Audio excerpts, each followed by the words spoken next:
ആ കാട്ടുചെടിയിൽ ഉടയ്ക്കുന്ന ഇടുപ്പും കഴിഞ്ഞു കിടക്കുന്ന അവളുടെ കറുത്ത കാർക്കൊന്തൽ വെപ്രാളത്തോടെ വലിച്ചെടുത്തുകൊണ്ട് അവൾ ഉടുത്തിരിക്കുന്ന ധാവണിയുടെ പാവാട പൊക്കി പിടിച്ചുകൊണ്ട് മുന്നോട്ടോടി. ഓടുന്നതിനിടയിൽ അഴിഞ്ഞു വീണ തലമുടി അവളുടെ മുഖത്തും കഴുത്തിലും ചുറ്റിപ്പിടിച്ചിരിക്കുന്ന വിയർപ്പിൽ ഒട്ടിക്കിടന്നു. കൂറ്റക്കൂരിട്ടിൽ എങ്ങോട്ടെന്നല്ലാതെ അവൾ മുന്നിലൂടെ ഓടിക്കൊണ്ടിരുന്നു. മാനവും ജീവനും കയ്യിൽ പിടിച്ചുകൊണ്ട് ഓടുന്ന ഓട്ടമാണ്. ശ്വാസം എടുക്കാൻ കഴിയുന്നില്ല എന്ന് തോന്നിയതും അടുത്ത് കണ്ടൊരു മരത്തിന് ചുവട്ടിൽ അവൾ തളർച്ചയോടെ പതുങ്ങിയിരുന്നു. ദൂരെ നിന്നും ആരൊക്കെ ഓടി വരുന്ന ശബ്ദം കേട്ടതും അവൾ മുട്ടിൽ മുഖം മുളപ്പിച്ചുകൊണ്ട് അങ്ങനെ തന്നെ ഇരുന്നു പോയി. അവൾക്ക് കരച്ചിൽ വന്നു. തൊണ്ടക്കുഴയിൽ മുറുകി നിൽക്കുന്നുണ്ട്. ഇനി ഒരടി പോലും അവളെ കൊണ്ട് നടക്കാനോ ഓടാനോ വയ്യായിരുന്നു. എന്തും വരട്ടെ, കൊല്ലട്ടെ, അയാളും അയാളുടെ ആൾക്കാരും ചേർന്നെന്നെ ഇന്നത്തോടെ അവസാനിക്കുമല്ലോ ഈ ശരീരത്തോടുള്ള അവരുടെ ആർത്തി. അവൾ മുട്ടിൽ മുഖം ഒളിപ്പിച്ചുകൊണ്ട് ഒന്ന് ഏങ്ങിക്കരഞ്ഞു. കരച്ചിൽ പുറത്തേക്ക് തെറിക്കുന്നതോ അതിൽ പൊട്ടിക്കരച്ചിലാകുന്നതോ അവൾ ഓർത്തില്ല. മനസ്സിലെ വേദനയെല്ലാം കരഞ്ഞു തീർത്തപ്പോഴാണ് തനിക്കരികിൽ ആരുടെ സാമീപ്യം അവൾ അറിഞ്ഞത്. വിറയ്ക്കുന്ന ശരീരത്തോടെ അവൾ മുഖമുയർത്തിയെന്ന് നോക്കി. തന്റെ മുഖത്തേക്ക് തന്നെ ഉറ്റു നോക്കിയിരിക്കുന്ന ദേവകം കോവിലകത്തെ ഇന്ദ്രദേവനെ കാണി അവളുടെ കണ്ണുകൾ പേടിയാൽ ചുറ്റും ഓടി നടന്നു. അവന്റെ കൂട്ടാളികൾ ചുറ്റും കൂടി നിൽക്കുന്നത് കണ്ടതും അവൾ മൊത്തത്തിൽ തളർന്നു പോയിരുന്നു. അവരെ നോക്കാൻ ഭയന്നുകൊണ്ട് അവൾ പതി ഇരുന്നിടത്തു നിന്നും എഴുന്നേറ്റു. ശരീരം മൊത്തം തളർന്നു പോയതുകൊണ്ട് അവളൊന്ന് വീഴാൻ പോയി. പക്ഷെ അവൾ വീഴുന്നതിന് മുന്നേ തന്നെ ഇന്ദ്രന്റെ കൈകൾ അവളെ താങ്ങി തന്നെ നെഞ്ചിൽ ഒതുക്കിയിരുന്നു. അവന്റെ സ്പർശവും ഏറ്റതും വിറയിലോടെ അവൾ അനങ്ങാതെ നിന്നു. താൻ ശ്വാസം എടുക്കുന്നുണ്ട് എന്ന് പോലും അവൾക്ക് സംശയം തോന്നി. നാളെ ഈത്തന്റെ പേരിലുള്ള താലി ഏറ്റുവാങ്ങാതെ എന്നിൽ നിന്നും എവിടേക്ക് ഓടി ഒളിക്കാനായിരുന്നു നിന്റെ ശ്രമം. ഞാൻ പറഞ്ഞതല്ലേ, എന്നിൽ നിന്നും ഇനി നിനക്കൊരു മോചനമില്ലെന്ന്. എനിക്കൊരാൾ എന്നെ അനുസരിക്കാതിരിക്കുന്നത് ഒട്ടും ഇഷ്ടമില്ലാത്ത ഒന്നാണ്. അപ്പോ അതിന് ശിക്ഷ വേണ്ട നിനക്ക്. അവളുടെ വിറയ്ക്കുന്ന ശരീരം തന്നിലേക്ക് അടക്കി പിടിച്ചുകൊണ്ട് തീർത്തും ഗൗരവത്തിൽ ചോദിക്കുന്നവനെ കണ്ട് അവൾ ആറിയെ പോലെ വിറച്ചു തുടങ്ങിയിരുന്നു. അവളുടെ വിറയ്ക്കുന്ന ചുണ്ടുകളെ വിരൽ വശം താഴ്ത്തി വിട്ടുകൊണ്ട് അവൻ അവളുടെ കണ്ണുകളിലേക്ക് നോക്കി. തന്നെ പേടിയോടെ നോക്കി നിൽക്കുന്ന അവളുടെ വിടർന്ന കണ്ണുകൾ പിടച്ചിലോടെ തന്നിൽ തറഞ്ഞു നിൽക്കുന്നത് കണ്ട് അവൻ വശ്യമായി പുഞ്ചിരിച്ചു. എന്നെ ധിക്കരിച്ചതിന് നിനക്ക് ശിക്ഷ വേണ്ടേ? വീണ്ടും ഇന്നലെ നോട്ടം അവളെ വിറയ്ക്കുന്ന ചുണ്ടിലേക്ക് വീണു. വേണ്ട വേണ്ട, എന്നെ ഒന്നും ചെയ്യല്ലേ. പവിഴമുത്തുകൾ പോലെ തുള്ളി തുള്ളി ഒഴുകുന്ന അവളുടെ കണ്ണുനീർ കണ്ട് അവനൊന്ന് പുഞ്ചിരിച്ചു. ഒന്നും ചെയ്യില്ല, സ്നേഹിക്കല്ലേ ഉള്ളൂ ഞാൻ. എനിക്ക് അത്രയ്ക്കും ഇഷ്ടമായിട്ടല്ലേ, അതുകൊണ്ടല്ലേ എന്നോട് നിനക്ക് ഇഷ്ടമില്ലെങ്കിലും നിന്നെ തന്നെ മതിയെന്ന് ഞാൻ വാശി പിടിക്കുന്നത്. ഇന്ദ്രൻ അവളിലേക്ക് ഒന്നുകൂടി ചേർന്ന് നിന്നു. അവളെ ചുടിശ്വാസം അവന്റെ ഷർട്ടിന്റെ വിടവിലൂടെ ആ ഉറച്ച നെഞ്ചിൽ തട്ടിത്തെറിച്ചു. അവളുടെ പതിഞ്ഞ കിതപ്പുകൾ കേൾക്കെ അവന്റെ കണ്ണുകൾ വിയർത്തൊഴുകുന്ന അവളുടെ കഴുത്തം കഴിഞ്ഞ് താഴേക്ക് പോയി. അത് നോക്കി അവൾ വേഗത്തിൽ ധാവണി ഷോൾ എടുത്ത് തോളിലൂടെ ഇട്ടെന്ന് പുതച്ചു. അത് കണ്ട് അവന്റെ കണ്ണുകളൊന്ന് കുറകി. എനിക്ക് വിവാഹം വേണ്ട, എന്നെ എവിടെയെങ്കിലും പോകാൻ അനുവദിക്കൂ. അവൾ കൈ അവന് മുന്നിൽ കൂപ്പിക്കൊണ്ടൊന്ന് തേങ്ങി. നിന്നോട് ഞാൻ പറഞ്ഞത് കേട്ടില്ലേടി, എനിക്ക് നിന്നെ വേണമെന്ന്. അതങ്ങനെ തന്നെയാണ്, വേണമെന്ന് വെച്ചാൽ ഈ നിമിഷം നേടിയെടുക്കുന്നില്ല ഞാൻ. കാണാം നിനക്കത്. അവളെ ചുമലിൽ പിടിച്ചൊന്ന് കുലുക്കി കേർച്ചിക്കും പോലെ അവൻ പറഞ്ഞതും അവളുടെ ശരീരം വീണ്ടും വിറച്ചു.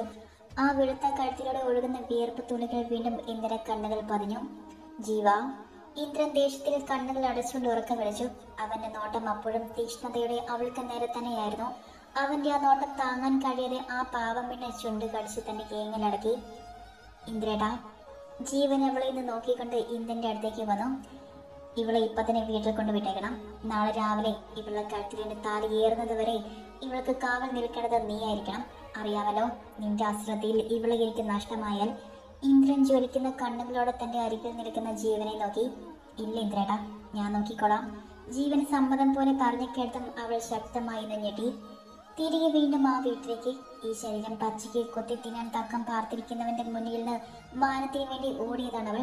കൂടെ ആ നാട്ടിലെ തെമ്മാടി എന്നും പിന്നെ പിടിയെന്നും നാട്ടുകാർ വിശേഷിപ്പിക്കുന്ന ഇന്ദ്രന്റെ കയ്യിൽ നിന്നൊരു മോചനവും പ്രതീക്ഷിച്ചു. ഒന്നും നടക്കില്ല. വീണ്ടും ആ വീട്ടിലേക്ക്. അവൾക്ക് ശരീരം തളർന്നു പോകുന്നത് പോലെ തോന്നി. എല്ലാത്തിനും ഉപരി തന്നെ അവിടെ നിന്നും ഇറങ്ങാൻ സഹായിച്ച കാവേരിയുടെ മുഖം ഓർമ്മ വന്നതും നെഞ്ചിൽ വല്ലാത്ത നോവ് തോന്നി അവൾക്ക്. അവളുടെ പ്രണയമാണ് പോലും മുന്നിൽ നിൽക്കുന്ന ഇന്ദ്രദേവൻ. പക്ഷെ ആൾക്ക് അതറിയില്ലെന്ന് മാത്രം. അവളോട് എന്ത് പറയും ഇനി? ഒന്നും വേണമെന്ന് വാശി പിടിച്ചാൽ എന്ത് ചെയ്തും അത് സ്വന്തമാക്കുന്ന ശീലമാണ് അവളുടെ അനുജത്തി കാവേരിക്ക്. കൂട്ടിന് ഇളയ മോളിലെ കുസൃതി എന്നും പറഞ്ഞ് അവളെ ചേർത്ത് പിടിക്കാൻ അച്ഛനും അമ്മയും. ഓരോന്നും ഓർത്തിരിക്കുകയാണ് ഇന്ദ്രന്റെ ശബ്ദം വീണ്ടും അവളുടെ ചെവിയിൽ മുഴങ്ങിയത്. കേട്ടല്ലോ, ഇതുപോലെ നാളെ ഇതുപോലെ എനിക്ക് വേണം ഇവളെ. ഒരു പോറൽ പോലും ഏൽക്കരുതെന്ന സാരം. ഇപ്പൊ തന്നെ കുടുംബത്തെ മൊത്തം ഇവളെ തിരഞ്ഞിറങ്ങിയിട്ടുണ്ട്. ആരും നുള്ളിപ്പോലും നോവിക്കരുത്. അതിനവകാശം എനിക്ക് മാത്രം മതി. ഇന്ദ്രൻ മീശ മുറുക്കിക്കൊണ്ട് മുണ്ടൊന്ന് മടക്കി കുത്തി. ഞാൻ നോക്കിക്കോളാം ഇന്ദ്രേട്ടാ, വാ ഏട്ടത്തി. ഇന്ദ്രനോട് പറഞ്ഞിട്ട് ജീവൻ അവൾക്ക് നേരെ തിരിഞ്ഞു.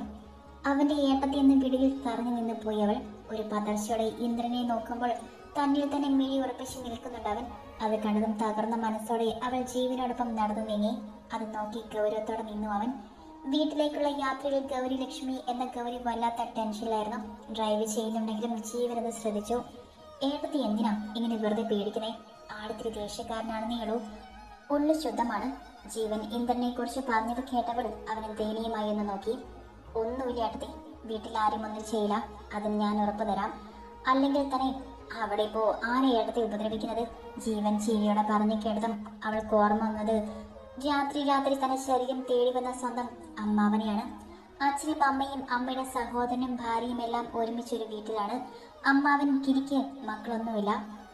ഗൗരി അയാൾക്ക് കുഞ്ഞുനാൾ മുതൽ വലിയ ഇഷ്ടമായിരുന്നു. അയാളുടെ നോട്ടവും പിടുത്തവും മനസ്സിലായി തുടങ്ങിയത് താനൊരു വലിയ പെണ്ണായതിനു ശേഷമാണ്. അതോടെ അവിടെ നിൽക്കാൻ തന്നെ പേടിയായിരുന്നു. അച്ഛനും അമ്മയും താമസിക്കുന്നത് അടുത്ത ഗ്രാമത്തിലാണ്. അവളുടെ മുത്തശ്ശൻ മരിച്ചപ്പോൾ ഒറ്റയ്ക്കായി പോയി മുത്തശ്ശിയെ നോക്കാൻ എന്ന പേരിൽ ഗൗരി അവരോടൊപ്പം യാത്രയായിരുന്നു. പിന്നെ വല്ലപ്പോഴുമാണ് സ്വന്തം വീട്ടിലേക്ക് വരുന്നത്. അത് അവൾക്കൊരു ആശ്വാസം തന്നെയായിരുന്നു. മുത്തശ്ശി മരിക്കുമ്പോൾ വേറെ വഴിയില്ലാതെ തിരികെ ഇവിടേക്ക് വരേണ്ടി വന്നു. നൃത്തം പഠിച്ച അവൾ ഇവിടെ അമ്പലത്തിൽ കലാമണ്ഡലത്തിൽ കുറച്ച് കുട്ടികൾക്ക് അത് പറഞ്ഞു കൊടുത്തിരുന്നു. അവളുടെ വീട്ടുകാർ ആരും അതിന് എതിരല്ലായിരുന്നു.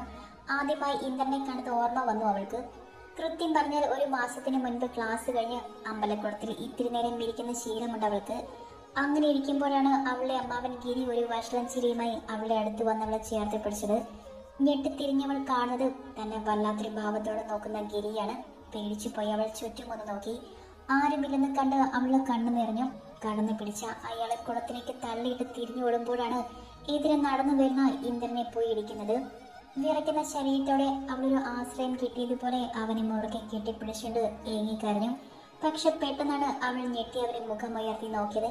തന്നെ രൂക്ഷമായി നോക്കുന്ന അവനെ കണ്ടവൾ പേടിയുടെ പിന്നിലേക്ക് നീങ്ങി. പക്ഷെ അതിന് സമ്മതിക്കാതെ അവളുടെ ഇടുപ്പിൽ കയറ്റി ചേർത്ത് പിടിച്ചവനെ ഒരു പകപ്പട നോക്കിയവൾ. അവളുടെ മാറിടം അവന്റെ നെഞ്ചിൽ അമർന്നു നിന്നതും ശ്വാസം എടുക്കാനാകാതെ ഗൗരി അങ്ങനെ തന്നെ നിന്നുപോയി. വിടന്നെ ഗൗരി ചുറ്റുമൊന്ന് നോക്കി പേടിയോടെ പറഞ്ഞു. പക്ഷെ അപ്പോൾ അവളുള്ള അവന്റെ പിടി മുറുകിയതല്ലാതെ അയഞ്ഞിരുന്നില്ല. എങ്ങനെയെങ്കിലും ഓടി രക്ഷപ്പെടണം എന്ന ചിന്തയിൽ അവന്റെ ഇടം നെഞ്ചിൽ അവൾ പല്ലുകൾ ആഴ്ത്തിയതും അവന്റെ കൈയൊന്ന് അയഞ്ഞു. ആ സമയം കണ്ട് ഇന്ദ്രനെ തന്നിൽ നിന്നും തള്ളി മാറ്റിക്കൊണ്ട് അവൾ വീട്ടിലേക്ക് ഓടി. പിന്നെ അയാളെ ദിവസവും കാണുന്നത് ഒരു പതിവായിരുന്നു. അപ്പോഴൊക്കെ എങ്ങനെയെങ്കിലും അയാളുടെ മുന്നിൽ നിന്നും രക്ഷപ്പെടണം എന്നൊരു ചിന്ത മാത്രമേ ഉണ്ടായിരുന്നുള്ളൂ. വീട്ടിൽ വന്ന് പെണ്ണ് ചോദിക്കുമ്പോൾ തന്നെ പോലെ തന്നെ വീട്ടുകാരും ഞെട്ടിയിരുന്നു. അത്രയും വലിയ കുടുംബത്തിലേക്ക് കയറി ചെല്ലുന്നത് ഒരു ഭാഗ്യമായി എല്ലാവരും കണ്ടു. അതുകൊണ്ട് തന്നെ സമ്മതം പറയാൻ അവർക്ക് മാർക്കും രണ്ടാമതൊന്നും ചിന്തിക്കേണ്ടി വന്നില്ല. ഗൗരി ദീർഘശ്വാസം എടുത്തുകൊണ്ട് കണ്ണെത്തുന്നതും കാണുന്നത് തന്റെ വീടിന് മുന്നിൽ നിൽക്കുന്ന കാവേരിയാണ്. ഒരു പേടിയുടെ ഗൗരി പുറത്തേക്ക് ഇറങ്ങി. കാവേരിയുടെ കണ്ണിൽ തന്നോടുള്ള പക തീ പോലെ കത്തുന്നത് നോക്കി നിൽക്കെ ഗൗരിക്ക് വീണ്ടും സങ്കടം വന്നു. എവിടെയായിരുന്നു നീ? ഗൗരി വിറച്ച് മുറ്റത്തേക്ക് ഇറങ്ങിയതും അകത്തുനിന്നും അവളുടെ അമ്മ തുളസി വന്നവളുടെ കവിളിൽ ശക്തമായി അടിച്ചുകൊണ്ട് ചോദിച്ചു. അടികൊണ്ട് അവൾ പുറകിലേക്ക് വീഴ്ച വീഴാൻ പോയതും ജീവൻ അവളെ താങ്ങി നിർത്തി. ഏയ്, നിങ്ങൾ എന്തായി കാണിക്കുന്നത്? ഇന്ദ്രേട്ടൻ അറിഞ്ഞാൽ പിന്നെ ഇത് മതി അടുത്ത വഴക്കിന്. ഏട്ടത്തിയോടൊന്നും ചോദിക്കരുതെന്നും ഒന്നും നുള്ളിപ്പോലും നോവിക്കരുതെന്നും ഏട്ടൻ പറഞ്ഞു. ഇനി എന്റെ ഏട്ടനെ ധിക്കരിച്ച് നിങ്ങൾക്കാർക്കെങ്കിലും ഈ നിൽക്കുന്ന എന്റെ ഏട്ടത്തെ ഉപദ്രവിക്കാൻ തോന്നുന്നുവെങ്കിൽ ആയിക്കോട്ടെ. ജീവൻ അല്പം ദേഷ്യത്തിൽ പറഞ്ഞു കേട്ടതും അവൻ അവിടെ രൂക്ഷമായി നോക്കിക്കൊണ്ട് നിന്നതല്ലാതെ ഒന്നും പറഞ്ഞില്ല. ആ സമയം ഗൗരി നിറഞ്ഞൊഴുകുന്ന കണ്ണുകൾ തുടച്ചുകൊണ്ട് ചുറ്റിനും എല്ലാവരെയും നോക്കി. അവളുടെ അമ്മാവനായ ഗിരി അവളെ തന്നെ ഒറ്റ നോക്കിക്കൊണ്ട് നിൽക്കുന്നത് കാണി ഗൗരിയുടെ ശരീരം ഒന്ന് വിറച്ചു. അവൾ ചെറിയ പേടിയോടെ ജീവന്റെ അടുത്തേക്ക് ചേർന്ന് നിന്നു. പേടിക്കണ്ട ഏട്ടത്തി ഇവിടെ ആരും ഒന്നും ചെയ്യില്ല. ഇത്രയും നേരം കാണാതിരുന്നത് ഒരു വിഷമമായിരുന്നു എന്ന് വിചാരിച്ചാൽ മതി. ജീവൻ അവളുടെ മുഖത്തേക്ക് നോക്കി ഒരു പുഞ്ചിരിയോടെ പറഞ്ഞു കേട്ടതും ഗൗരി ഒന്ന് മൂളി. ഗൗരി കൊണ്ട് അകത്തേക്ക് കയറിപ്പോ കാവേരി. അവളുടെ അച്ഛൻ ബാലചന്ദ്രൻ അല്പം ദേഷ്യത്തിൽ പറഞ്ഞു കേട്ടതും കാവേരി ഗൗരി എന്ന് നോക്കിക്കൊണ്ട് അവളുടെ കൈ അമർത്തി പിടിച്ച് അകത്തേക്ക് നടന്നു. അവളുടെ പിടിയിൽ ഗൗരിയുടെ കൈ വേദനിക്കുന്നുണ്ടെങ്കിലും അപ്പോൾ ഗൗരി എതിർത്തൊന്നും പറയാൻ നിന്നില്ല. നിങ്ങൾ എന്തിനാ തിരികെ വന്നത്? എവിടെയെങ്കിലും പോകാൻ പറഞ്ഞില്ല ഞാൻ ഇറക്കി വിട്ടത്. വീണ്ടും എന്നെ സ്വസ്ഥത കളയാനായിട്ട് ഇങ്ങോട്ട് തന്നെ കെട്ടിയെടുത്ത് എന്തിനാ നിങ്ങൾ കാല് പിടിച്ച് പറഞ്ഞതല്ലേ ഞാൻ. ഇന്ദിരേട്ടനെ ഞാൻ സ്നേഹിക്കുന്ന കാര്യം നിങ്ങൾ നാളെ ഇവിടെ ഇല്ലാതെ വരുമ്പോൾ നാണക്കേട് ഒഴിവാക്കാനാണെങ്കിലും ഇന്ദിരേട്ടൻ എന്റെ കഴുത്തിൽ താലി കിട്ടുമായിരുന്നു. കാവേരി കിതച്ചുകൊണ്ട് കട്ടിലിരുന്ന് കൈകൊണ്ട് തല താങ്ങി. മോളെ ഞാൻ ഗൗരി സങ്കടത്തോടെ അവളെ തോളിൽ പിടിച്ചു. വേണ്ട, നിങ്ങളിനി എന്നോടൊന്നും പറയണ്ട. വലിയ കൊമ്പത്തി ആലോചന വന്നപ്പോൾ നിങ്ങളുടെ കണ്ണുകൾ മഞ്ഞളിച്ചു പോയി. അതാ ഇന്ദിരേട്ടനെ എനിക്ക് ഇഷ്ടമാണെന്ന് പറഞ്ഞിട്ടും നിങ്ങൾ അതിൽ നിന്ന് പിന്മാറാതെ നിൽക്കുന്നത്. കാവേരിക്ക് നല്ലതുപോലെ സങ്കടം വരുന്നുണ്ടായിരുന്നു. ഇങ്ങനെയൊന്നും എന്നോട് പറയല്ലേ മോളെ. ഞാൻ ഇവിടെ നിന്ന് ദൂരെ എവിടെയെങ്കിലും പോകണമെന്ന് കരുതി തന്നെ ഇറങ്ങിയത്. പക്ഷെ അതിനു മുന്നേ എന്നെ നീ പറയുന്ന ഇന്ദ്രനും അയാളുടെ ആളുകളും ചേർന്ന് പിടിച്ചിരുന്നു. കൈയോടെ ഇവിടേക്ക് കൂട്ടിക്കൊണ്ടു വന്നപ്പോൾ എനിക്ക് വേറെ വഴിയില്ലായിരുന്നു. ഗൗരി തന്റെ കണ്ണുകൾ തുടച്ചുകൊണ്ട് കാവേരി ദയനീയമായി നോക്കി. ഇന്ദ്രേട്ടൻ അറിഞ്ഞോ ഞാനാണ് നിങ്ങളെ ഇറക്കി വിട്ടതെന്ന്? എനിക്ക് അങ്ങനെ ഒരു ഇഷ്ടമുണ്ടെന്ന് നിങ്ങൾ പറഞ്ഞോ? വല്ലാത്തൊരു ഭാവത്തോടെ കാവേരിയും ഗൗരിക്ക് നേരെ എഴുന്നേറ്റ് നിന്നുകൊണ്ട് ചോദിക്കുമ്പോൾ അവൾ യാന്ത്രികമായി ഇല്ലെന്ന അർത്ഥത്തിൽ തലയാട്ടി. പറയരുത്, പുറത്താരോടും ഇത് പറയരുത്. നിങ്ങൾ സന്തോഷിച്ചോളൂ. അതിന് പക്ഷെ അധികം ആയുസ്സുണ്ടാകുമെന്ന് കരുതണ്ട. എന്നാണെങ്കിലും ഞാൻ നിങ്ങളെ ഇന്ദ്രേട്ടനിൽ നിന്നും തിരിച്ചിരിക്കും. പിന്നെ എന്റേത് മാത്രമാക്കി മാറ്റും. ഇത് കാവേരിയാണ് പറയുന്നത്. ഗൗരിക്ക് നേരെ വിരൽ ചൂണ്ടിക്കൊണ്ട് ചുവന്ന കണ്ണുകളോടെ പറഞ്ഞിട്ട് അവൾ കട്ടിൽ കയറി കിടന്നു. ഗൗരി അതൊന്ന് നോക്കി നിറഞ്ഞ കണ്ണുകൾ തുടച്ചു. അല്ലെങ്കിലും കാവേരിക്ക് തന്നെ ഇഷ്ടമല്ലായിരുന്നു. കുഞ്ഞിലെ മുതൽ മുത്തശ്ശിയുടെ കൂടെ നിന്നതുകൊണ്ട് വലിയ കൂട്ടില്ലായിരുന്നു എന്നോട് അവൾക്ക്. അവൾ ഇഷ്ടപ്പെടുന്നതൊന്നും സ്വന്തമാക്കി എടുക്കണമെന്ന് ആലോചിച്ചിട്ട് കൂടിയില്ല. ഗൗരിക്ക് സങ്കടം തോന്നി. അവൾ ജനലിലൂടെ പുറത്തേക്ക് നോക്കി നിന്നു. അപ്പോഴേക്കും ജനൽ കമ്പിയിൽ മുറുകിയിരുന്ന അവളുടെ കൈവിരലിൽ ആരോ അമർത്തി പിടിച്ചു. ഞെട്ടിക്കൊണ്ട് കൈ വലിക്കാൻ ശ്രമിച്ചുകൊണ്ട് അവൾ മുന്നിലേക്ക് നോക്കി. അവളെ തന്നെ നോക്കി വശ്യമായി ചിരിച്ചുകൊണ്ട് നിൽക്കുന്ന ഗിരിയെ കണ്ടതും ഗൗരി അടിമുടി വിറച്ചുപോയി. ഇങ്ങനെ കിടന്ന് പിടയ്ക്കാതെ മോളെ, നിന്നെ ഞാൻ കൊന്നു തിന്നുകയൊന്നുമില്ല. ഗിരി അവളുടെ കയ്യിൽ അമർത്തി പിടിച്ചു. അവളുടെ ശരീരത്തിന്റെ വിറയിൽ ആ കയ്യിൽ അനുഭവപ്പെട്ടതുപോലെ അയാളൊന്ന് ചിരിച്ചു. നിനക്ക് എന്നോടുള്ള പേടി ഇപ്പോഴും മാറിയിട്ടില്ലല്ലോ. ഞാൻ പറഞ്ഞിട്ടില്ലേ, ഉപദ്രവിക്കാനൊന്നുമല്ല, നിന്നെ സ്നേഹിക്കാനാണ് ഞാൻ അടുത്തേക്ക് വരുന്നതെന്ന്. അയാൾ അവളുടെ കയ്യിൽ മെല്ലിയെന്ന് തലോടി. ഞാനിപ്പോ ബഹളം വയ്ക്കും, എന്റെ കയ്യിൽ നിന്ന് വിട്. പേടിയുടെ കണ്ണുകൾ ചുറ്റും പായിച്ചുകൊണ്ട് അവൾ വിറയ്ക്കുന്ന ശബ്ദത്തിൽ പറഞ്ഞു കേട്ടതും അയാളൊന്ന് ചിരിച്ചു.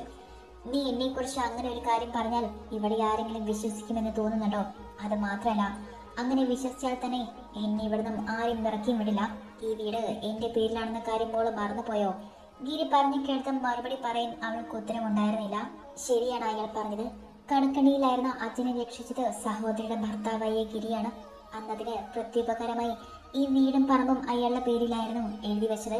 ഗൗരി തല കുഴിച്ചുകൊണ്ട് അങ്ങനെ തന്നെ നിന്നു. നാളെ മുതൽ നീ ഇവിടുന്ന് പോകുന്ന കാര്യം എനിക്ക് ചിന്തിക്കാൻ പോലും കഴിയുന്നില്ല. പിന്നെ ഇവിടുന്ന് നിന്നെ വിടാതിരിക്കാൻ ഞാൻ ഒത്തിരി ശ്രമിച്ചതാണ്. പക്ഷെ അർത്ഥം കുറച്ച് വേണ്ടെന്ന് പറയാൻ എനിക്ക് പറ്റില്ലല്ലോ. അങ്ങനെ ഒരു കുടുംബത്തിലും അല്ലെ ആലോചന വന്നത്.